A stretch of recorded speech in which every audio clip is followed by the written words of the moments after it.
हम पेशेंट को बचा नहीं पाए। रूही! डॉक्टर जब नहार से कहता है, हम रूही को बचा नहीं पाए। यह सुनकर नहार और उसके घरवाले सदमे में आ जाते हैं। नहार टूट जाता है और कहता है, अगर रूही नहीं रही तो मैं भी जीकर क्या करूंगा। वह खुद पर हमला करने की कोशिश करता है, लेकिन परिवार वाले उसे रोक लेते हैं। वह जोर से चिल्लाता है, मुझे छोड़ दो, मैं रूही के पास जाना चाहता हूँ।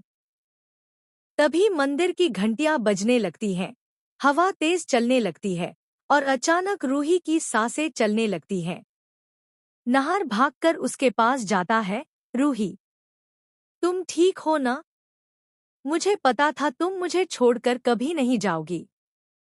रूही धीरे से मुस्कुराती है, नहार जी, मैं आपको छोड़कर कभी नहीं जाऊंगी, चाहे कुछ भी हो जाए।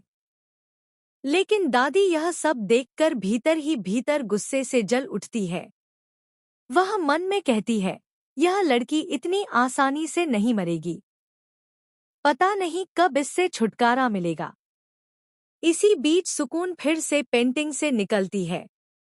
उसका चेहरा अब भयानक रूप ले चुका होता है। वह गुस्से में कहती है, मैं चाहती थी नहार को गोली लगे, लेकिन रूही ने उसकी जान बचा ली। अब अगर रूही जिंदा रही तो मैं कभी नहार को नहीं पा सकूंगी। सुकून अब कसम खा लेती है, रूही को हर हाल में खत्म करना होगा। दूसरी तरफ रूही को सुकून की मौजूदगी का एहसास होता रहता है। वह नहार से कहती है, मुझे लगता है सुकून अभी हमारे आसपास ही है। नहार उसे शांत करता है, वो चली गई है, अब डरने की कोई बात नहीं। पर दादी और सुकून दोनों मिलकर एक नई चाल चलते हैं। दादी पुराने कमरे से वही रहस्यमय पेंटिंग निकालती है। सुकून की आत्मा उसके सामने आती है और कहती है, मुझे नया रूप देना होगा।